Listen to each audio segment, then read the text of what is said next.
हताश है। तू खुद की खोज में निकल, तू किस लिए हताश है। तू चल, तेरे वजूद का समय को भी तलाश है, समय को भी तलाश है। परम सम्माननीय प्राचार्य महोदय, मंचासीन अतिथिगण, गुरुजन, प्रेरणादायक अभिभावकों एवं प्रिय साथियों, आप सभी की अनुमति और आशीर्वाद से मैं अपने विचारों की यात्रा को आरंभ करने जा रही हूँ। इसमें जो भी गलती हो मुझे क्षमा करें। आज 26 जनवरी है। सबसे पहले तो आप सभी को 26 जनवरी गणतंत्र दिवस की ढेर सारी शुभकामनाएं देती हूँ। आज 26 जनवरी है, वह दिन जब भारत ने पूरी दुनिया से कहा था कि हम अब शासित नहीं होंगे, हम स्वयं अपने भाग्य के निर्माता होंगे। एक ऐसा संविधान जिसने राजा को नहीं, कानून को सर्वोच्च बनाया। 1950 में जब हमारा संविधान लागू हुआ तो वह केवल कानून की किताब नहीं था, वह करोड़ों भारतीयों के सपनों की घोषणा थी। डॉक्टर भीमराव अंबेडकर कहते हैं कि पॉलिटिकल डेमोक्रेसी तब तक सफल नहीं हो सकती जब तक उसके आधार पर सोशल डेमोक्रेसी ना हो। साथियों, संविधान एक किताब नहीं है, यह भारत की आत्मा है। जब कोई गरीब सपने देखता है, जब कोई बेटी सपने देखती है, जब कोई नागरिक बिना डर के बोल पाता है, तो वहाँ संविधान की ताकत होती है। आज सवाल यह है कि क्या हम आज़ादी के लायक बन पाए हैं या कि क्या हम अपने कर्तव्य निभा रहे हैं। मेरा मानना है कि देश को सिर्फ नारों से नहीं, चरित्र से मजबूत किया जाता है। इतिहास गवाह है कि जब भी नैतिकता का पतन हुआ है तो संविधान भी असफल हुआ।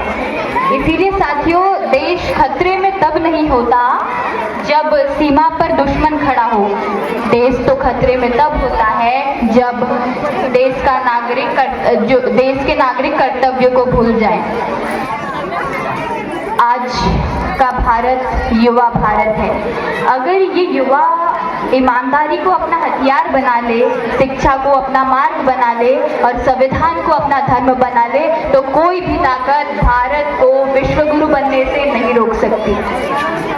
काफ़ी वर्षों से हमने अपने आसपास देखा कि भाषा को लेकर, धर्म को लेकर, जाति को लेकर काफ़ी भेदभाव होते हैं। तो इसके लिए मैं कुछ लाइनें बोलना चाहूँगी कि There is only one caste, the caste of humanity. There is only one religion, the religion of love. There is only one language, the language of heart. There is only one God and He is omnipresent. इसका अर्थ है भारत में ही नहीं अपितु संपूर्ण विश्व में केवल एक ही जाति है जो है मानवता की, एक ही धर्म है जो है प्रेम का, एक ही भाषा है जो हृदय से बोली गई हो और एक ही भगवान है और वो सर्वव्यापी है।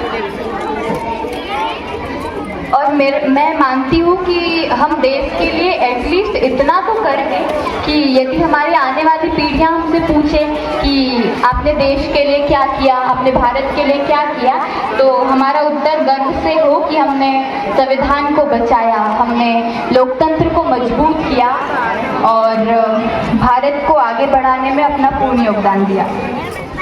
आज हो सकता है कि मेरी आवाज़ धीमी हो, मगर मेरा संकल्प बहुत बड़ा है। अमेरिका के पूर्व राष्ट्रपति जॉन एफ कैनेडी कहते हैं कि democracy is never a final achievement, it is a constant responsibility, a challenge that demands politician and courage and faith from every citizen. इसका अर्थ है लोकतंत्र कोई अंतिम मंजिल नहीं, एक निरंतर जिम्मेदारी है जिसके लिए हर नागरिक की भागीदारी, साहस और विश्वास की आवश्यकता होती है। कि हो गई है पीर पर्वत से पिघलनी चाहिए, इस हिमालय से कोई गंगा निकलनी चाहिए। सिर्फ हंगामा खड़ा करना मेरा मकसद नहीं, मेरा मकसद है ये तस्वीर बदलनी चाहिए, ये तस्वीर बदलनी चाहिए।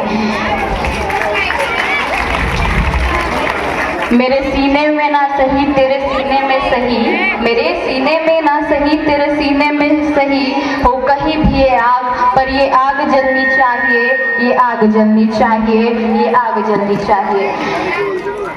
अंत में बस कुछ लाइन में कहूँगी और अपने भाषण को समाप्त करूँगी कि जमी पर घर बनाया है मगर जन्नत में रहते हैं, जमी पर घर बनाया है मगर जन्नत में रहते हैं। ये हमारी खुशनसीबी है कि हम भारत में रहते हैं, हम भारत में रहते हैं। इतना कहकर अपने शब्दों को विराम दूंगी। भारत माता की जय, वंदे मातरम, जय माँ भारती।